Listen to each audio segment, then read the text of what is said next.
Hey guys, tonight we slip past crimson drapes, tiptoe over polished stone floors, and peek into one of the most dangerous bedrooms in Chinese history. Candlelight flickers against golden screens. A girl not yet 16 kneels beside an emperor old enough to be her father. He touches her cheek. You hold your breath. You're about to dive into the tangled, intoxicating affairs of Empress Wu Zetian's only female emperor. A woman whose lovers often began as pawns and ended as cautionary tales.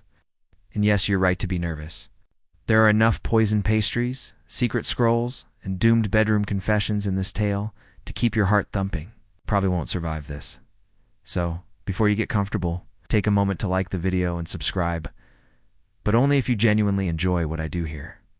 Also, let me know in the comments what's your location and local time right now.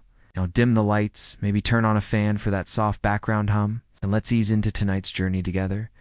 You first see her at age 13, riding in the imperial convoy toward Chang'an. She's beautiful, clever, and already calculating. Her father, a respected official, is dead. Her family sends her into the palace not with prayers but with expectation. As the carriage bumps along the road, you peek out between bamboo blinds. The forbidden city looms ahead, vast and red-walled. You're about to enter as a concubine of Emperor Taizong.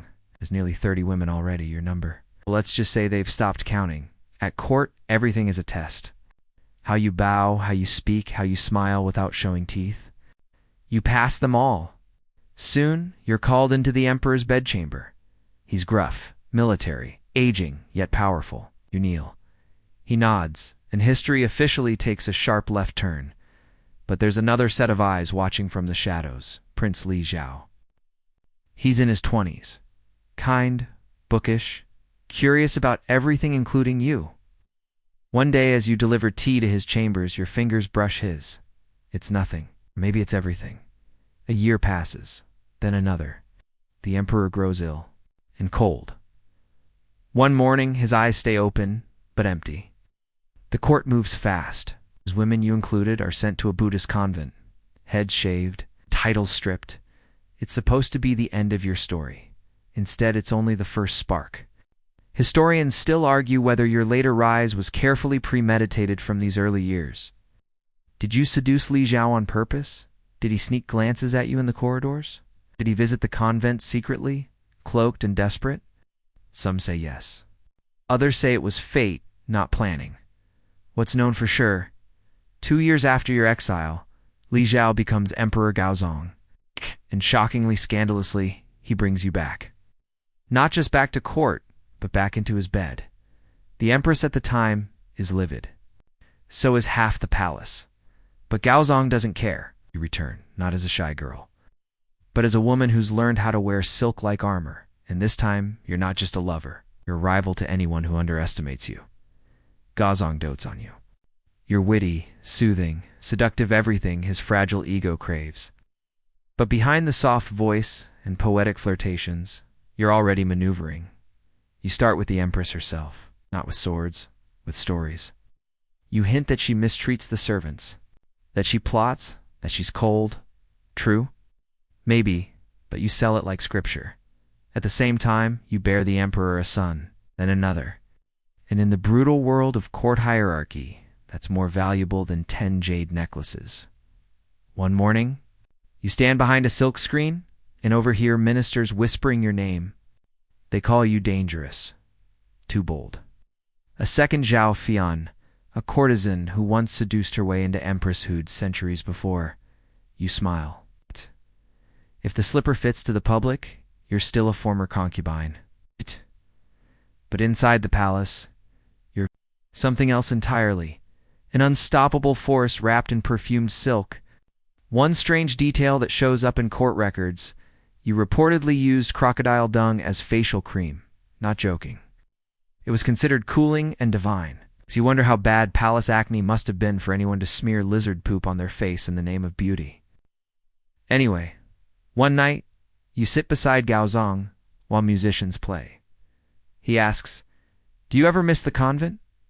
You laugh, only the silence. He nods, takes your hand and names you his consort officially. By now, the empress is breaking porcelain in her quarters. You, meanwhile, are just getting started. You wake to the scent of red sandalwood. Outside your silk-curtained bed, the palace begins its morning rhythm bells, murmurs, footsteps muffled by velvet runners. But you don't stir yet. Not until you've considered the next move in your quiet, bloodless war. Your title is now Consort Wu, but that's not enough. You're still beneath the Empress Wang, and beneath Consort Zhao, too clever Zhao, with her measured tone and sly courtiers. But unlike them, you have the Emperor's full attention and his son's. You press your advantage with a strategy no general could have faulted. Be indispensable. You write his proclamations. You advise him in council chambers, even though women aren't supposed to. He listens. You flatter him subtly, correct him even more subtly, and gently push his opinions toward your own. Ministers begin to murmur. The Emperor thinks with Consort Wu's tongue, and yet you're patient. Don't rush. Smile at your enemies and gift them embroidered fans. You play the role of dutiful woman while your influence quietly coils around the court like incense smoke. Then comes the turning point. You give birth to a daughter. It should have secured your place. But one morning, while you're out walking, in the garden, your infant is found dead in her cradle. Cold. Still. No bruises, no wounds. Just gone. The court explodes. You scream, of course. You weep. But privately, your mind races, who had access to your chambers, who hated you most. You name her Empress Wang. Some say it was a genuine mother's grief. Others suspect. You set the whole thing up. Historians still argue whether the baby died naturally, or if you arranged the scene to frame your rival. It's one of those dark whispers that clings to your legacy like shadow to silk. Whatever the truth, the fallout is real. Gaozong is devastated, furious. He banishes Empress Wang and Consort Zhao to a cold, lonely tower. Then he goes further too far, many say. At your urging, he has them executed, not cleanly. Their hands and feet are cut off, their bodies thrown into wine vats. It's a moment no one forgets, least of all you. From that day, you are no longer just a consort. You are Empress Wu. But titles don't grant safety. If anything, the threats multiply. You know how fragile power is. So you act first, always. And you use the one thing no one can counter: your children. You start grooming your sons carefully. One is clever but arrogant, another sweet but weak. You praise them, pit them against each other, test their loyalty like a scientist observing mice in a maze. Behind your public poise is a woman, mapping dynasties in her head while sipping plum wine at night. You sit beside Gaozong as he deteriorates, his health slipping into shadows. Sometimes he coughs blood. Other times he forgets where he is. You hold his hand. You call him husband. But your eyes stay open long after his are shut. During one particularly long illness, he delegates. Power to you temporarily, ministers blanch. You sign your name with steady brushstrokes. Temporarily becomes habit. Habit becomes rule. You start issuing edicts. Religious texts are reprinted with your commentary. Court painters begin slipping your likeness into murals, not as wife, but as divine ruler. Some call you Zetian rule of heaven. The nickname sticks. A fringe tidbit. You invent new Chinese characters to describe yourself because none of the existing ones feel big enough. That's the level of main character energy you bring to the throne. One of those characters, Shao, is a blend of the sun and the moon. Male and female, day and night. You're no longer just Empress Wu. You're a cosmic phenomenon. Meanwhile, courtiers fumble through etiquette. Should they bow lower, use different titles? Few try to resist. They either vanish mysteriously or return dramatically less mouthy. And what of your old enemies? Some die of natural causes. Some are exiled so far. Their names disappear like forgotten poems. One minister compares you to Lu Ji, the powerful wife of Han, Emperor Gaozu. You smile and say, she lacked imagination. Now, when you walk through the palace, people fall. Silent. Children lower their eyes. Eunuchs sweat when they see your shadow. You've reshaped the court into a chessboard, and every bishop and rook wears your perfume. but you're still lonely. Gaozong drifts away, his mind cloudy. Your bed is cold. Your eyes rest too long on one of the court painters. He's young, poetic, obsessed with your hands. You let him draw you once, then again, then behind locked doors. It doesn't last. It never does. Your hunger's growing. Not just for lovers, but for legacy. And soon, it will lead you to a monastery, to a boy with a velvet voice, and to a love so scandalous, even your enemies are too stunned to speak. The night is thick with the scent of incense and pine. You glide silently through the private garden near the west hall, your lacquered slippers barely kissing the stone path. Head lantern light glows warm and low from the temple pavilion. You hear chanting, soft, slow, melodic, and beneath the rhythm of mantras. There it is. That voice. You pause in the shadows. Inside the hall kneels a young monk, his shaved head bowed, his lips shaping syllables with the smoothness of a waterfall. His name is Wai. You don't know much about him yet, just that he was once a humble apothecary's apprentice, taken in by the Buddhist clergy after his parents died. But his posture is elegant, his chanting is spellbinding, and his eyes, when they finally meet yours through the flicker of flame, are devastatingly alive. You step into the light. Slowly he falters. His voice cracks. That's how it starts. Wai is summoned to court the next day officially to perform a blessing over one of your ailing sons. But unofficially, you just want to look at him again. He's barely 20. You're in your 40s. But power has no age limit, and desire, well, it's been waiting patiently behind your politics for years. You assign him a role, court physician. It's innocent enough. He mixes your teas, recommends meditation postures, brushes your pulse. Lightly with his fingers, you speak to him of dreams, of death, of rebirth, all through the elegant metaphor of Buddhist scripture. And then one night, you don't speak at all. You just unfasten your robe. Historians still argue whether Wai loved you back or simply feared you. But in your private chambers, on brocade cushions and beneath painted dragons, it hardly matters. He becomes your companion. In public, he remains humble. In private, you let him ride horses with you, burn incense with you. Sometimes, it's said, he even wears your perfume. The court loses its collective mind. A monk, in the inner palace, with uncut hair and embroidered robes. Ministers begin their whispering again. Some claim Wai is performing dark rituals to steal your soul. Others think you are using him as a vessel to ascend to immortality. One dares to call it witchcraft. He is, unsurprisingly, reassigned to a rather distant post in a rather snake-infested region. What's harder to hide, though, is how you elevate Wai. You grant him a new name, Fahua, meaning splendid Dharma. You promote him to abbot of a lavish temple. Then, inexplicably, you make him a military general. That's right, Turlovermonk leads troops in a campaign against rebellious factions in Hubei. He has zero combat experience, according to fringe reports. When Wai appears at the military camp, he refuses armor and wears flowing robes instead. The soldiers are confused. One account claims he blesses every arrowhead before battle, chanting until his voice is hoarse.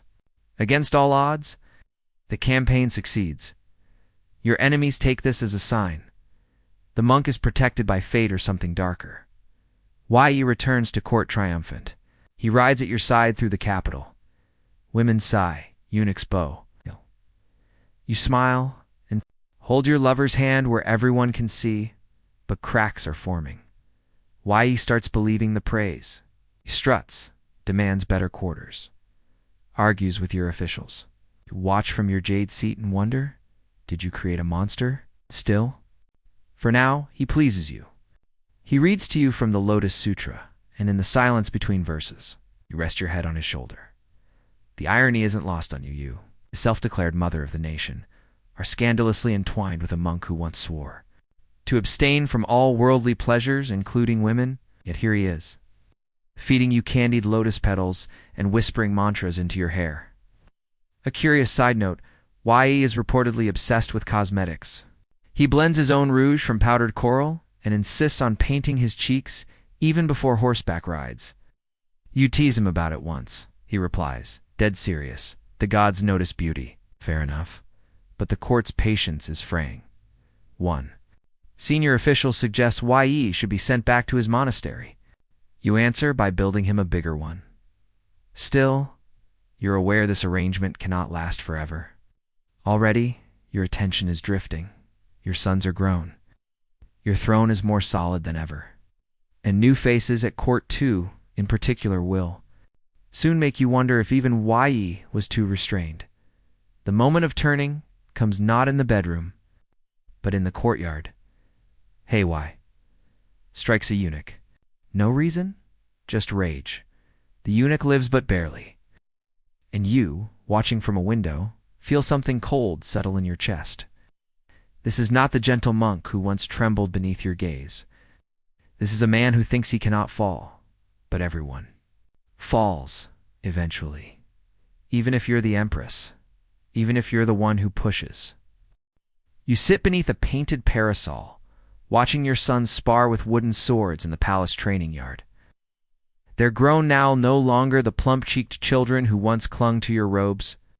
Each one carries a part of you, your cunning, your fire, your appetite for control. And each one, you know, will someday try to seize your throne. The imperial court calls them princes. Call them pieces on your board. The eldest, Li Hong, was meant to be your heir, dutiful, mild Ascala. At heart, you loved him, truly, but he died young. Some say illness. Others whisper poison. You never answer when they ask. Just tilt your head, smile faintly, and offer tea. Next came Li Shen, the middle son, bold, handsome, but far too independent. He starts making decisions without your blessing, reforms education, talks of Confucian values, tells ministers he'll return the court to balance once he ascends. Bold move, kid. You strip his title. Send him away. Years later, he's found dead in exile. Suicide? Or something less voluntary? Historians still argue whether he died by his own hand or by yours. Li Dan, the quiet one, watches it all, says little bows often. Keep him close. He's useful, but you don't trust him either. You can't, because trust, in the imperial family, is a luxury. Your late husband, Gaozan, used to call them our sons. But now that he's gone, they're all just potential usurpers, with familiar cheekbones to survive. You pit them against each other. You tell one that another mocked him behind your back. You whisper to another that the throne is his, if he'll just prove himself loyal enough. If you change your mind publicly, then privately tell them it's all a strategy. You never tell them the truth, because even you aren't sure what the truth is anymore. You host lavish feasts, invite all 3 sons, and seat them side by side. Then you watch them eat in silence, side-glancing one another like tigers in a shared cage. It's almost funny. Almost you're playing a long game now. You know that if any of them survive you, the world will rewrite your legacy through their eyes. So you make sure no single one holds your full favor. Keep them slightly hungry, slightly afraid. It's not maternal, but it's necessary. One fringe detail from palace servants. You're said to consult a secret astrologer before meeting each son. You ask which direction to face when speaking to them, which flowers to place nearby. Apparently, tulips make Li Dan nervous. You use them often. Meanwhile, the ministers grow restless. They want clarity, designated heir, stability. You give them riddles instead. One day a scroll arrives. It's an anonymous accusation. The empress murders her children. Laugh when you read it, then you burn it. But you do start to worry. Your enemies, old Confucian scholars, jealous nobles, bitter former allies, have begun using your sons against you. Each prince becomes a symbol in someone else's plan to topple you. Even your lovers aren't spared. You walk a fine edge now, high above truth, family, and death. Then one night, you dream you're holding a swaddled child in your arms. The child lifts its face, and it's every one of your sons at once. They open their mouth and say, "Who are you without us?" You wake up sweating, so you do something only Empress Wu would dare. You take the throne for yourself, not as regent, not as consort, as emperor, a woman, seated in the dragon chair, wearing the sacred yellow. No one in Chinese history has done this. Some cry blasphemy. Others shout in awe. Simply raise your scepter and order the imperial records rewritten. You are no longer Wu Shao, no longer even Empress Wu. You are Huang de Sovereign, of all under heaven. Your sons kneel, smile, bow, and you wonder which one is already plotting your funeral still. You don't falter.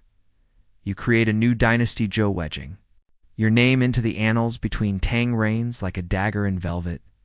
You build temples, recast laws, even invent a new capital layout aligned with the stars, the mountains, your personal vanity. You are China's ruler, fully, finally. But the air is thin at the top and colder than you imagined. And soon as the monks whisper and the eunuchs gossip, two brothers will appear. They'll dance for you, sing to you, slide fingers down your sleeve as they pour your wine, and they'll make you forget, just for a moment, that your children are watching.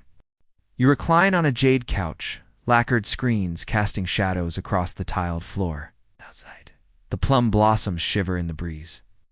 Inside, a pair of brothers bow low, their silk sleeves whispering against the stone as they rise in perfect sync. You've seen many beautiful men before, but never quite like this. They are the Zhang brothers. Zhang Yizi and Zhang Chongzong. Yizi the elder moves like smoke. Sharp cheekbones, eyes lined with kohl, voice as smooth as melted sugar. Chongzong, the younger, is softer, playful, with a smile that always lingers a moment too long. You don't even need introductions. Their presence is a performance. You're the only audience that matters. They've come recommended by a eunuch close to Yuan. Aesthetic suggestion, says. You suspect the eunuch has a dry sense of humor, or perhaps a wicked one. The brothers present themselves as poets, musicians, men of the arts, which is true, but also irrelevant, because you already know they'll be yours. You let them sit, or them tea, watch their hands move with elegant precision. You ask them a question about the Book of Rites, then about a Tang poem. They answer beautifully.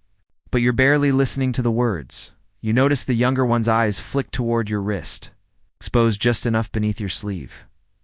Good. He knows the rules of this game, and by the end of the evening, he knows all of them.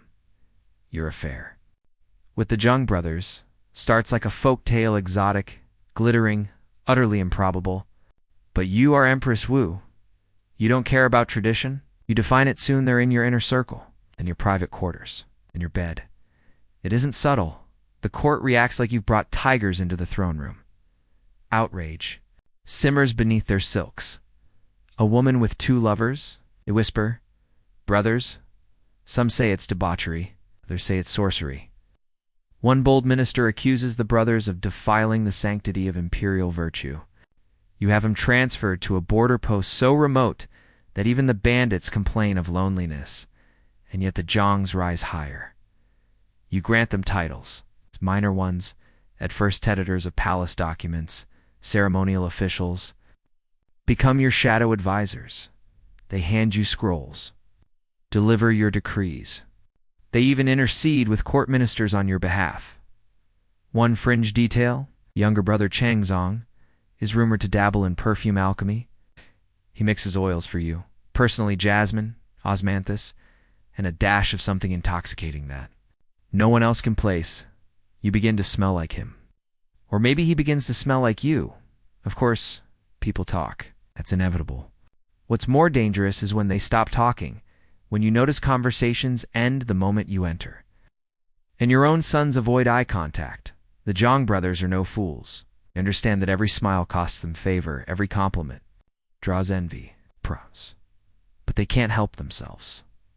They begin dressing lavishly. Brocade robes embroidered with phoenixes. Hair ornaments usually reserved for nobility. One court record even notes that Chongzong began wearing pearl earrings like a courtesan in opera. You notice, should tell them to tone it down. You don't. Why should you? Haven't you earned this? Haven't you given the empire decades of leadership, prosperity, peace? So what if your reward is a pair of beautiful men who kiss your hands and make you forget the weight of the crown? For a few hours? Historians still argue whether you truly loved them, or whether they were tools, like your sons, your ministers, your generals. Perhaps it doesn't matter, because for a time, you are happy. You laugh more, sleep better. Hews to musical evenings, where the Zhongs perform duets on pipa and zither. Your enemies grind their teeth behind polite smiles. It's your Empress Wu. And you dare them to do anything about it. Of course, they will eventually. But tonight there's music in the air. The scent of plum wine and sandalwood, and the flicker of lantern light on Changzong's earrings as he kneels beside you with a scroll you have no intention of reading. You lean back, close your eyes. The Empire can wait until morning. The air in the banquet hall is thick with jasmine, laughter, and something sharper tension you could slice with a ceremonial dagger. You sip from a carved jade cup, letting the plum wine warm your tongue while dancers in embroidered silk spin. Like wind-blown petals around you, across the room, the Zhang brothers are holding court. Yizi lounges on a cushion, half drunk and humming some decadent poem under his breath. Changzong leans toward a minister, teasing out a smile with the precision of a tailor threading silk. They're dazzling, they're dangerous, and they are. Absolutely yours. But tonight, the mood is off. You sense it in the pauses between claps, the way your sons won't look directly at the brothers. And in the subtle absence of one key unicure, most trusted ear in the corridors, something is shifting. And the Zhongs, in their pride, don't see it coming. Earlier that day, a memo crossed your desk and signed, of course accusing the brothers of accepting bribes, altering state records, even arranging appointments in exchange for personal favors. Nothing you haven't suspected. But the part that gives you pause, the claim that Changzong approached your grandson with the suggestion that he should one day be emperor, that's not bold, it's suicidal. But you do nothing yet. You want to see them, test them, watch their eyes for fear or guilt. So you throw this banquet, invite everyone, raise your cup high and wait. They perform as expected. Changsong sings. Yachi recites a new poem he says he wrote for using something about eternal blossoms and the undying moon. You smile, but something inside you has already gone cold. Your ministers pretend to be drunk, but you see them counting how many cups the brothers drink, noting who laughs at their jokes, who doesn't. Even your sons, usually so petty, appear disturbingly united in their glare. This isn't a feast, it's a chessboard. A few days later, while strolling the imperial garden, you overhear the eunuchs whispering behind a stone lion. Catch one phrase before they scatter. The Zhongs are planning something. You call for them immediately. Changzong appears, perfumed and smiling. Yizi follows, more reserved eyes darting. You dismiss your attendance. The room empties. Tell me, you say softly, is there anything I should know? They blink. Say no. Kneel. Swear loyalty. You nod. Offer them tea. And for a moment, just a moment, you almost believe them. Almost.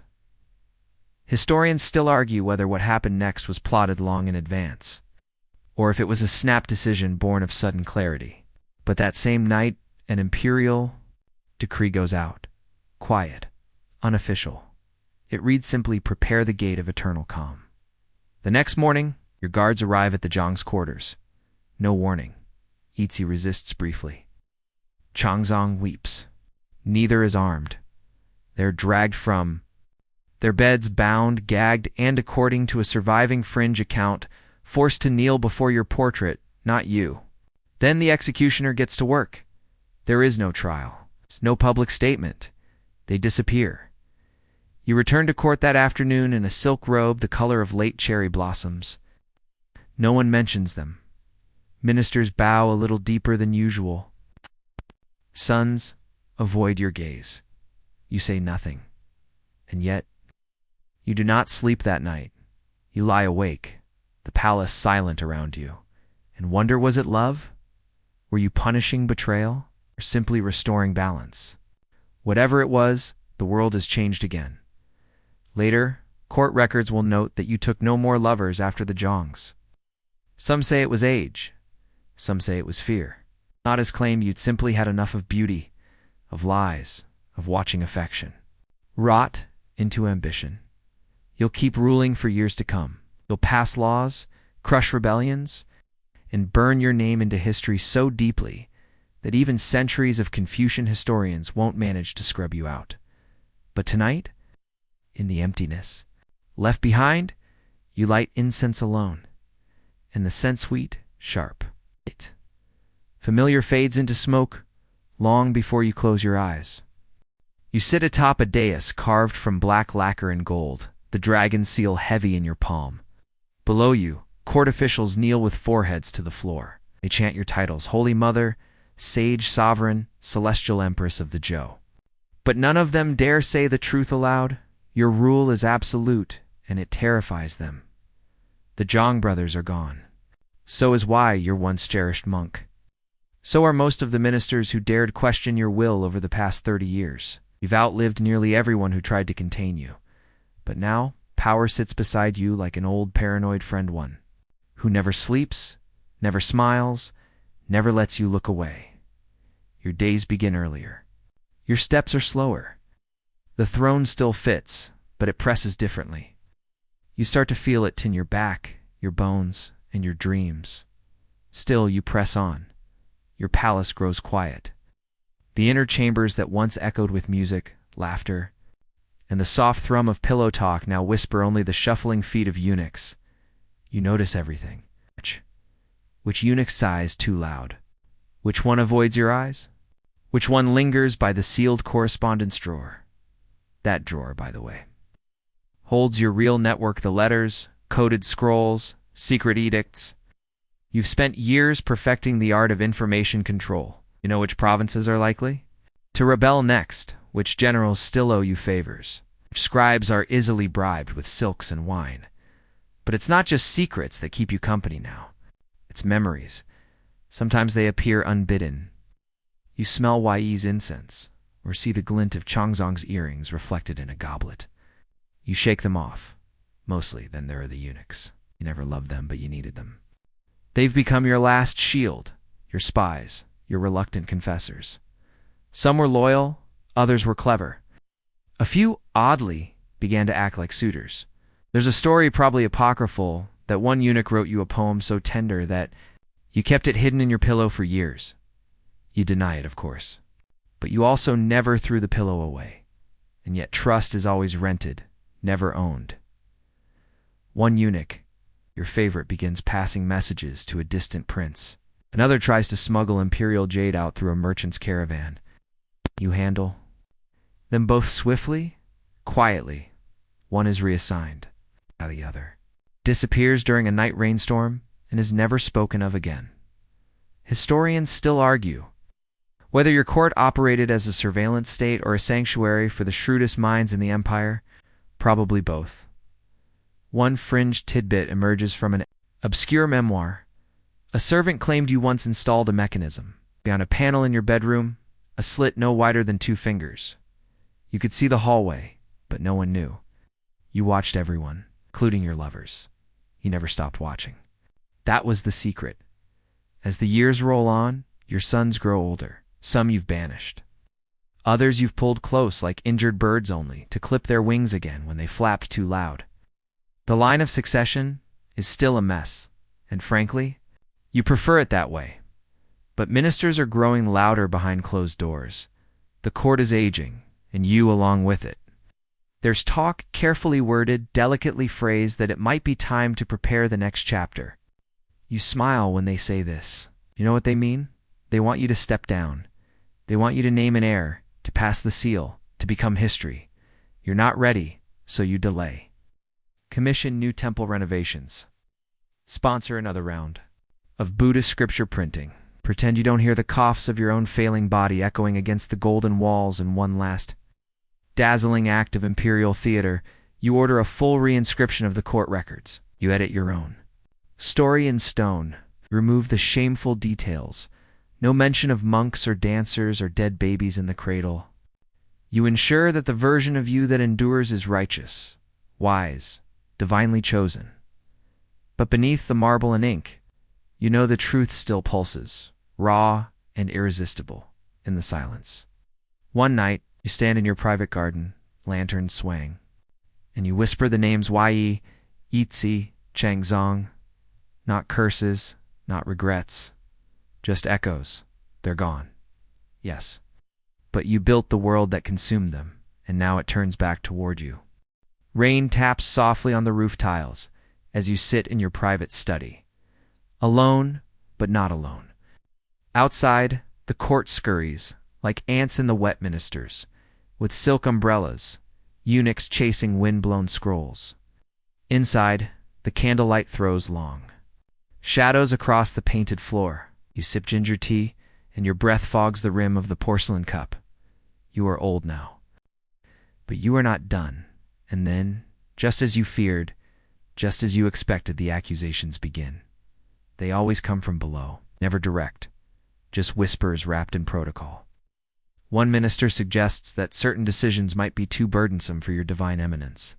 Another recommends that your celestial wisdom rests more frequently. A third speaks boldly. It is time, he says, for a man to lead again. You smile, because of course, that minister is demoted before nightfall. His replacement delivers an apology folded into a poem. You frame it. Right. But you don't forget the name. You never forget names. Meanwhile, your grandson Li Shansun starts showing up at court a little too regularly. He speaks well, bows deeply.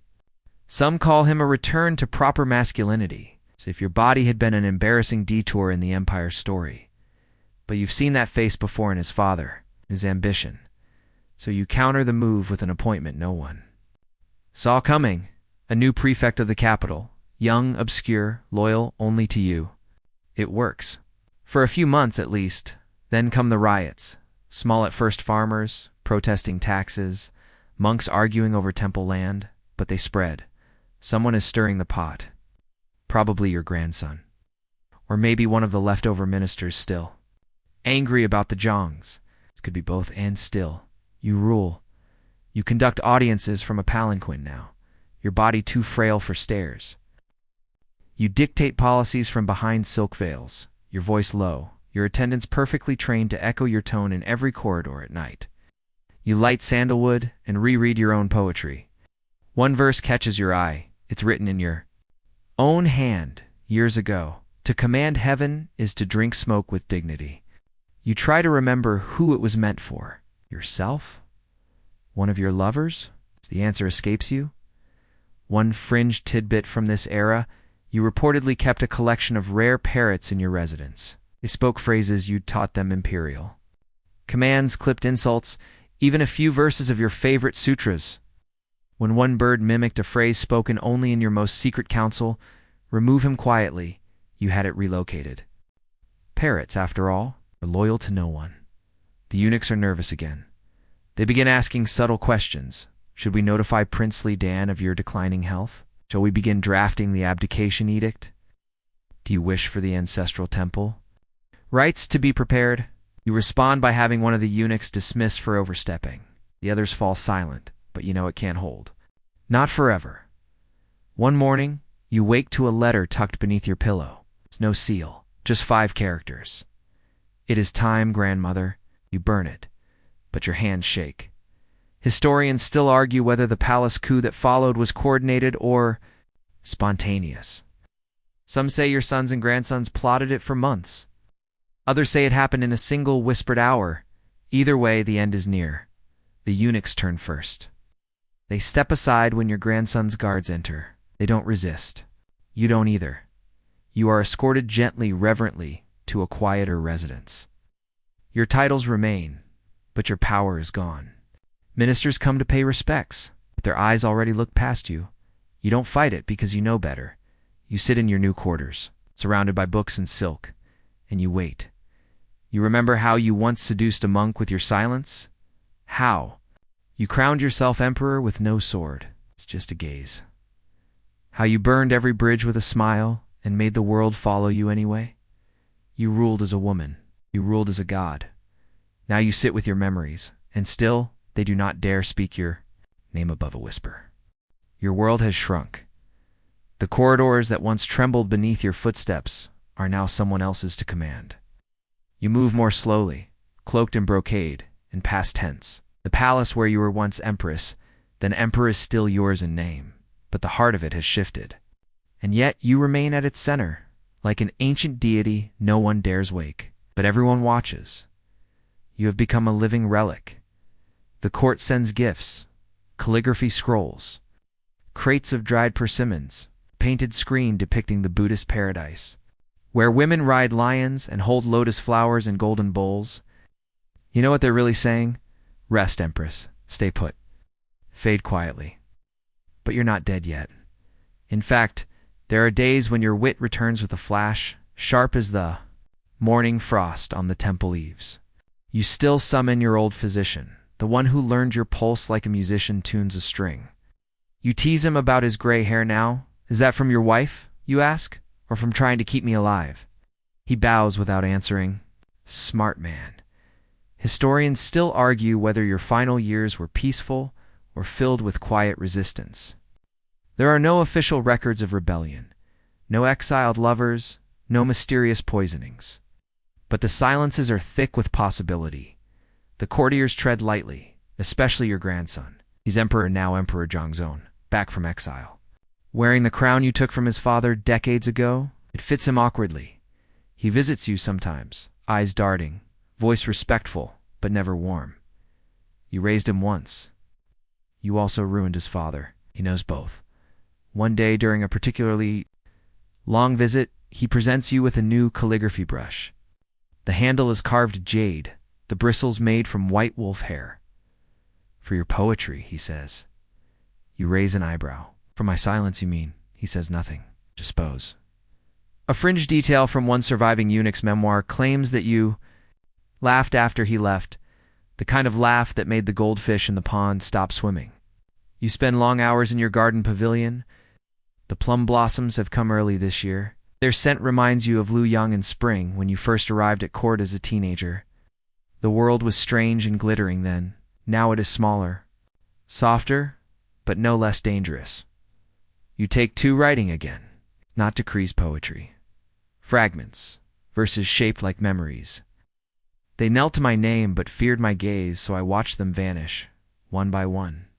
You never write about the Zhang brothers, nor about Yi. Some things are too loud for paper, and yet on cold nights, when the wind rattles the bamboo shutters and even the stars seem cautious, you find yourself whispering names you never dared. Speak aloud at court, not in longing, not in guilt, just recognition. They happened, you happened, your days take on a rhythm. Tea at sunrise, a short walk by the lotus pond. Letters from distant governors read aloud by your favorite maidservant, who pronounces diplomatic flattery with such deadpan dryness, it makes you chuckle. Meals are simpler now, prefer it that way, but your body is failing. One morning, you collapse while reaching for a scroll. Physician rushes in. The eunuchs hover like startled cranes. I wave them away. It's just gravity, you mutter. Not a rebellion. But the truth is, sinking in your reign is over, not just politically, but physically. Your hands shake when you write. Your vision blurs when you look at old paintings. You keep forgetting the names of flowers you once knew by scent alone. One fringe tidbit from this period claims that you kept a secret shrine in your chambers, not to Buddha, but to your own ancestors, including the father who once disapproved of your courtly ambitions, reportedly burned incense, and muttered, "Well, father, I did it anyway." You start preparing in small ways. You organize your poetry, writing short notes in the margins. Burn this. Keep rewrite. When hands steadier, request that your funeral rites be Buddhist, not Confucian. That will annoy the scholars. You smile just imagining it, and quietly, you send word to the stonecutters in Luoyang. There is a monument there, tall, blank. It was commissioned, decades ago, for your eventual tomb. But you never told them what to carve. You still don't, because you understand something most rulers never do. Some stories are too large for stone, and you want yours to echo. You wake to birdsong, but it feels wrong, too sharp, too alive. Your breath catches slow, shallow, heavy like damp silk robes. You're not cold, but there's a weight in your chest, something not entirely physical. Something that feels suspiciously like finality. Outside, the eunuchs move like shadows. Inside, the morning incense curls against the air. Your favorite maidservant kneels at your bedside with a lacquer tray. Porridge still steaming. You smile. Faintly, if you won't finish it, she knows. They all know. The sun filters through your curtain like gold dust.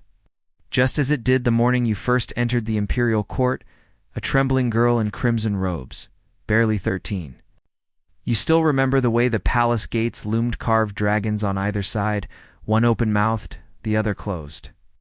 In and out. Life and death. You close your eyes and think of names. Your first husband. The Emperor Taizonggu banished you to a convent when he died. Your second, his son, who brought you back and thought he controlled you. The Zhang brothers, all youth and worship and scheming silk. Oyi, your monk general, loyal until he wasn't, and the sons, too many, not enough. Some scholars claim you regretted the way things ended with them, that you sat in silence one night, whispering Li Hong's name over and over, your firstborn, the one you might have spared. Others believe you never looked back, that once someone crossed you, they were gone from your heart forever. Historians still argue whether you loved at all or simply used affection as another kind of sword. You lift your hand slightly and feel the jade ring on your finger. Still there. It was a gift from a Sogdian envoy 40 years ago. No one remembers where he came from, but you kept the ring anyway. It's not for him, for the reminder. The Empire is always watching. But you were never made for stillness. Your final acts are quiet. You summon a scribe, the chief minister. Not the head eunuch, just a quiet, nervous young man with ink stains on his sleeves and a habit of quoting poetry when he's unsure of protocol. You like him. Reminds you of someone from long ago. It's not someone softer. You hand him a folded scroll. Deliver this, you say, to the stonecutters in Luoyang. Dies. Doesn't ask questions. Asked. He knows better. The scroll contains only a single phrase, let it remain blank. No epitaph, no titles, no names. Because what could they possibly write? You ruled as a woman in a world of men. You seduced monks, exiled sons, elevated peasants to generals. You carved a space for yourself in history by sheer force of will, and now the world must reckon with your silence. There's a fringe account from a merchant who claimed that in your final week, you requested an obscure foreign fruit a Persian queen shipped from the far west. He says he delivered it personally, escorted by guards with ivory-banded pikes, and that you bit into it, then laughed, calling it more bitter than betrayal. It's probably apocryphal, but somehow fitting by now, the palace knows. Officials whisper. In corridors, paperwork is being drawn, but no one makes it official. Not yet. You linger each day, the birds sing a little louder, and your body sinks a little deeper into the silence. One morning, you ask for a mirror. It's brought without comment. Oval, bronze-backed, polished to a shine. You look into it, and for a moment, you are 17 again. Painted lips, sharp brows, hungry for more than embroidery and polite sighs. Then you blink, and the face fades. You smile anyway, because that girl won. You request one last walk, carried in a palanquin through the imperial gardens. The plum blossoms are falling. One lands on your sleeve. Your maid starts to brush it off, but you stop her. Leave it, you whisper. Let me go looking beautiful. That night, the wind is gentle. The eunuchs take shifts watching your chambers, but no one hears a sound. The candle burns low. The tea goes untouched, and by dawn you are gone. The empire does not collapse. The bureaucracy grinds on. New ministers are appointed. Edicts are issued. Something has shifted. Won't admit, not out loud. The dragon throne is a little colder now. No one dares sit quite as straight in it. They dress you in crimson and gold, not white the color of death, but imperial red, the hue of power. Your robes are layered silk, embroidered with phoenixes chasing pearls through clouds. You lie in state, beneath a canopy of pearls, surrounded by incense, chanting monks, and an audience that includes both the loyal and the opportunistic. You look. Imperial, not gentle, not grandmotherly, certainly not passive. You look like someone who once made the world hold its breath. The officials are solemn, but behind their eyes, calculations flicker. This isn't just a funeral, it's a transition, a rewriting. The Empress is dead. Long live the dynasty. Rather, long live the fiction that the Tang Dynasty was never interrupted by a woman's reign. Your grandson, Emperor Zhongzong, stands closest. He weeps not loudly, not insincerely, but with the careful restraint of someone who understands performance. He owes you everything and resents you for it. The court has begun reshaping his image as the restored true heir. We're being swept under the silk carpet. And yet, there's something telling in the rituals they can't change. Your title on the funeral stele? Huang the Emperor, not Empress Dowager, not consort. The men grumble, but no one dares defy the decree you issued years ago, that you would be buried as a sovereign, not as a woman who merely warmed the throne. They don't like it, but the ink is dry. Your body is carried to kindling, the mausoleum you commissioned with your second husband decades before. The road is long, winding through the hills of Shanxi. Soldiers guard the caravan, and officials follow behind on horseback, their boots dusty with the dirt of obligation. As they pass through small villages, commoners line the roads, not all of them mourners. Some toss flowers, some bow, others simply watch, faces unreadable. A few murmur stories. She let a butcher sit in the royal court. She drowned her lovers in wine. She ruled in a man's name and then ruled in her own. One old woman clutches a string of prayer beads and mutters. She made them afraid. And that is true. Inside your tomb, twin sarcophagi await yours and Emperor Gaozong's, equal in size.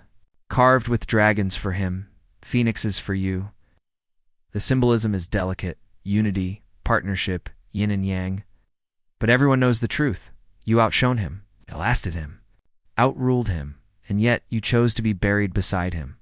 Historians still argue why. Was it love? Nostalgia? Politics? Or did you simply know the optics mattered, that being buried as the loyal wife smoothed the chaos of your reign, gave it a veneer of Confucian respectability? It worked.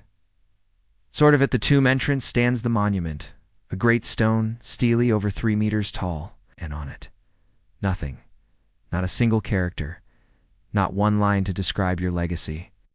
Your rule, your rise, your bloodshed, your reforms, your lovers. Your victory's just a blank face of polished stone. Visitors still climb the hill to see it. They run their fingers across its cool, uncarved surface and ask, why was it humility? Doubtful? Was it censorship? It's too late for that? Or was it your final whispered laugh in the face of history? Let them guess. Let them argue. Let them try to write a life too large for paper. Let the silence thunder louder than any words could. There's a fringe belief popular among modern poets that you planned it this way not just to confuse the future, but to leave room. Room for women, for rebels, for anyone told no. You didn't just leave history a blank slate, you dared others to carve their own names into it. Of course, others weren't always so kind. In the years after your death, the court began to quietly erase the more scandalous parts of your life. The Zhang brothers became footnotes. Why? Vanished from official records. Your edicts were revised, softened, or reinterpreted to suit Confucian ideals, but you were already beyond their reach. Because legacy isn't just about what's written down, it's about who still remembers. And remember you, they do. Centuries pass, the Tang Dynasty crumbles, giving way to warlords, invaders, emperors, who claim the mandate of heaven while watching the skies for signs they've lost it. But somewhere, always, a scroll survives. Story. A whisper. You haunt the halls of every woman who ever steps too close to power. In the Song Dynasty. Confucian scholars write long essays about the dangers of women in government. Guess who they cite first? In the Yuan Dynasty, playwrights pen scandalous operas that portray you as both villain and enchantress. You're a temptress with a dagger in her sleeve, a seductress who stabs her son in the dark. Historically inaccurate, but great box office. You become myth, archetype, warning. In secret corners of the palace, clever girls mouth your name like a prayer, not in worship but in defiance. Wu Zetian. Even the pronunciation carries weight, sharp and deliberate. Like a blade. During the Ming and Qing eras, artists depict you with narrowed eyes and exaggerated robes, hovering over court officials like a ghost who never quite left. The portraits don't resemble you. Not really. But that's fine. You're not meant to. They're fear and ink. And still, you're blamed. A drought. Must be a woman somewhere misbehaving. A comet. Surely a lady read a banned poem aloud. Historians still argue whether your influence helped open bureaucratic pathways for women, or slammed the SD, or shut for centuries out of backlash. For every noblewoman educated under your reign, 100 after you were denied their scrolls.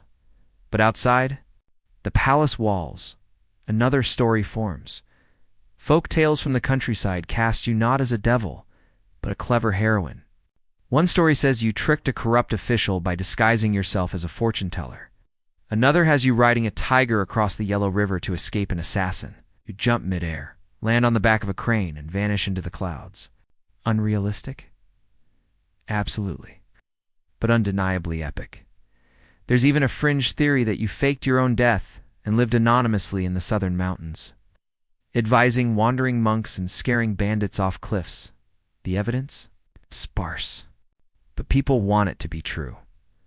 You didn't just leave a void, you left a blueprint. Centuries later, when female reformers begin pushing back against tradition, guess whose name is pulled from the dust? In 20th century China, schoolbooks describe you as a ruthless tyrant, but then again they note you strengthened the central government and helped unify the empire. Even the party isn't quite sure how to frame you. Too powerful to ignore.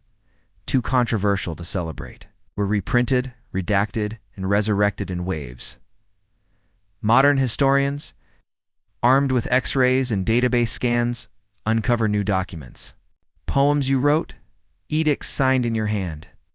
Not all are flattering. Some show compromise, others cunning, but they're yours. And so, the revision begins. A new generation of scholars, many of them women, ask different questions. Not was she evil, but how did she survive? Not did she sleep her way to power. But why was that the only option? Did she lie, cheat, and kill? Yes, so did every emperor, but she did it while wearing makeup and being called beloved concubine. Suddenly, the story isn't just about Wu Zetian. It's about every woman who was told ambition was ugly. Everyone told to stay soft, stay quiet, stay second. You broke that mold like it was porcelain, and in doing so, you became both monster and martyr, queen and cautionary tale. Some see you as a feminist icon, others as a manipulative tyrant. As both, but none deny you existed. None can look at the empty stone steely and claim you were silence. Even now, in television dramas, you reappear played by actresses draped in shimmering brocade, whispering lines that have never been proven. But feel like truth? I will not be remembered as someone's concubine. I am the dragon's mate, not his shadow. I am the throne. So here you are still with us, not in flesh, not in bone, but in presence. You, Wu Zetian, Empress Regnant of the Zhou Dynasty, sovereign of all under heaven, mistress of poetry, punishment, and politics. You occupy a curious space, both historical, figure in timeless specter, and you linger not in palaces or shrines, but in the minds of those who wonder what happens when a woman takes everything she was denied. You pace silently through university lectures, where professors argue whether your reforms were forward-thinking or merely pragmatic. Your ghost hovers over thesis papers with titles like Gender and Legitimacy in early imperial China. And you'd probably smirk at the footnotes. Scrolls once hidden now live online. Teenagers scroll past your face on glowing screens wide. Brow, long gaze, a crown of dragons and phoenixes. Some pause, some save the image, some look deeper. One girl in a crowded subway in Chengdu watches a drama adaptation of your life on her phone. We're buds in, world out. The actress on screen raises an eyebrow, declares I rule because I can. And the girl smiles like she's been given permission. Another girl in Snow Polo writes a short story loosely based on you. She names her character Wu Lin and makes her president of a cyberpunk megacity. The story wins a contest. The judges say the protagonist felt real.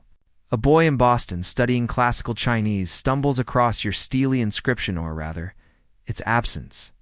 He sits back, blinking. For the first time, he realizes that silence can be louder than words. Even your enemies, centuries gone, would be startled to see how long your shadow stretches. Historians still argue whether you were a product of your time or a fracture in it. Some claim the court's corruption enabled your rise. Others say your intelligence alone ensured it. Still others mutter that fate was on your side or that you simply outlived your rivals. It's as if endurance was a fluke. But those arguments are missing the point. Because you didn't just endure, you ruled with all the tools. The system gave you some you carved out of its ribs. You used marriage, seduction, exile, the printing press, the merit exam, and your enemy's own egos. You rewrote the rules until the rules bent around your throne. And yes, there were costs. You made orphans of rivals. You imprisoned sons. You crushed rebellions, and sometimes sparked them. Your lovers were rewarded lavishly and discarded with the same flair. No one got close to you without risking everything, including their life. But you also left behind roads, canals, a stronger bureaucracy, and an empire that, despite your critics, remained unified. You opened the civil service exam to new blood, including the lower born. You elevated scholars and punished lazy aristocrats. You patronized Buddhism not just to undermine the Confucians, but also to spread literacy and ideology more effectively than any imperial tweet ever could. You knew propaganda. You knew image. You knew that an empress needed more than regalia, she needed narrative, so you crafted one. A phoenix rising, a woman chosen by heaven. A ruler who would not apologize for sitting where men had sat for centuries. That doesn't make you good. It makes you sovereign, and in a world that still struggles to separate female power from evil. You remain a glitch in the matrix, they still can't punctuate. You once said, according to later chronicles, "Let my achievements fill the pages of history, and let posterity decide." They're still deciding, and somewhere deep. Beneath Qinling's sealed tomb, behind the twin sarcophagi, under centuries of dust, you might just be laughing. Centuries have blurred the lines between your facts and your fictions. Your tomb remains. Sealed. Archaeologists eye Qinling with reverent frustration, knowing that beneath those earth-packed mounds lie some of the best preserved secrets of the Tang Dynasty and, just maybe, the final riddles of Wu Zetian. The twin burial, side by side with Emperor Gaozong, is unique. Equal coffins, equal ground, but whose idea was that? Historians still argue whether Gaozong requested the joint burial in a moment of soft-eyed love, whether you arranged it after his death to rewrite your place beside him forever. Either version works, but only one of you was alive when the plans were finalized, and there's the stele, the blank one. It towers outside the tomb, granite monolith nearly 7 meters tall, weighing more than 30 tons, covered with no characters, no tribute, no name, not even a poem. There's a theory more. Popular among modern scholars that you ordered the blank stele yourself, that you, of all people, understood legacy better than ink. That silence, properly weaponized, is louder than propaganda. A woman's life carved in stone is a predictable so instead. You left space the ultimate mic drop. Others say it was your successors who left it blank out of spite, shame, or fear. After your death, the Tang Dynasty was restored, and with it, the Confucian scribes came creeping back into influence. They erased your reign from the official records for years. Your name was removed from temple offerings. Statues of you were torn down or tucked away, but you cannot erase it, chunt. Court ladies still whispered stories. Eunuchs remember the scent of your perfume, your slippered footsteps down shadowy corridors. Monks in distant provinces recalled the lavish donations you gave to their temples, and their prayers tucked your name between lotus sutras. Your name, your face, your foresight just kept resurfacing. In the 20th century, as China's tides shifted yet again, You were rediscovered through fresh eyes, not as a cautionary tale, but as a pioneer. And with you came the men whose stories entwined with yours like ivy and iron. The monk, your flame-haired paramour, turned rogue general. His ashes long vanished, but in every retelling, his rise and fall sharpen your legend, the Zhang brothers. Those silk-scented twin courtiers who brushed your hair and fetched your scrolls and ruled for a time from your shadow. Did they love you, use you? Were they pawns or players? And what about Gaozong? Was he your first love, your longest manipulation, or simply the starting gate from which you ran? Each man offered something different: a window, a mirror, a tool, leash, and each left carrying scars only you could name. Yet they don't endure like you do. Their names remain footnotes. Yours heads the chapter, because in the end, no matter whose hand held the brush, the portrait always comes back to you. You who shifted dynasties without leading an army. You who outplayed a court designed to erase you. You who made history. Scandal, empire, and myth all wear the same robe, and when the cameras roll, and the dramas stage their glowing recreations, and the audiences hold their breath, no one watches for the emperors. They're all watching you. Even now, you're not resting. Not really.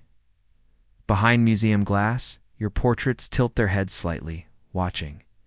Scrolls crackle open in candlelit archives. Playwrights add you to their casts. Game developers slip your name into lore books. A world away from Chang'an, some curious night owl, Google's first and only empress of China. And your face appears, smirking softly under a dragon-tipped crown. You're still moving, still seducing, still rewriting the story. But that final chapter, the one no brush ever dared paint, comes quietly. It begins with you stepping back. The court has grown tense. It's not just because of age, but because the men around you have started sharpening their knives again. You've grown tired. The flame dims, not extinguished, but flickering. You've ruled longer than most dared imagine. Outlasted enemies, lovers, even sons. Now you retreat to the inner palace. Your daily audiences shrink to whispers. You're silken. Robes grow heavier, as though memory itself is stitched into the fabric. Some days you sit beneath the painted screens and gaze through a cracked window, watching the cypress trees sway. You remember dancing, feasts, betrayals, blood on the hem of your gown, the perfume of forbidden things, and then one morning, the eunuchs come quietly, not with poison, not with chains, but with a decree. You are to abdicate. The Tang Dynasty is restored. Your son will take the throne. No war, no rebellion. Just a scroll, a signature, and a shift of cosmic balance you accept. It publicly, gracefully, but in private, you burn. They let you live. Yes. You move into a quiet wing of the palace, where attendants speak in hushed tones and tiptoe on pearl-inlaid floors. You eat fewer peaches, your wrists ache. Your dreams grow crowded, visits from the Zhang brothers, from Yi, from Gaozong. From the dead infants whose names you never spoke aloud, you start writing again, or maybe dictating. Poems appear, soft, strange, shadowed by regret. You write of mountains, of autumn wind, of solitude. But even now, you hold back, because to bare your soul fully would be to give them the ending. And you've always known only. You get to decide when the curtain falls. Historians still argue whether your final days were peaceful, melancholy, or a quiet struggle of pride versus fate. Some say you went gently, content in your legacy. Others claim you raged against the dying of your empire. Few even suspect you plotted to return, though the records go strangely silent. When you finally die in 705, it's in the cool hush of early spring, not with fanfare, not with a dagger. Just sleep. They dress you in ceremonial robes, but the court debates how to title your tomb. Empress Regnant, Dowager, Usurper. In the end, they choose silence. That massive, blank, steely outside kindling says it all. But we're not done, are we? 'Cause centuries later, your name is still whispered with something between reverence and danger. Lovers of power, trace your path. Powerless lovers wish they'd met you, and behind velvet ropes in imperial museums, little girls stare up at your portrait and say she doesn't look scared. No, you never were. So, if you're still awake, here's where we rest. Take a long breath. Let it soften your chest. Let your hands relax where they've been clenched, maybe not even noticing it until now. Let your mind drift a little. Not quite asleep, not fully. Alert. Just floating. You've traveled a long way tonight. From the hush of a teenage concubine's chamber to the storm of an empire ruled by a woman who bent history's gaze toward her. You've walked palace corridors lit by lanterns, overheard whispered confessions from silken beds. You've tasted scandal laced with incense. You've seen love used as both dagger and shield. And now, as the world sleeps outside your window, let all of that begin to blur. Let Wu's final breath stir the curtains once more, just the softest draft hand, then fade into the stillness. Because the court is quiet now, the lovers are gone, the dragon robe has been folded and sealed in cedar, and the Empress, she lies beneath stone and earth, far from the noise. No inscription, no eulogy, just a lingering question. What would you have done in her place? But that's for another night. Right now, let your thoughts loosen. Let your breath fall into rhythm, and let sleep come gently, like a robe slipping from the shoulders of a ghost.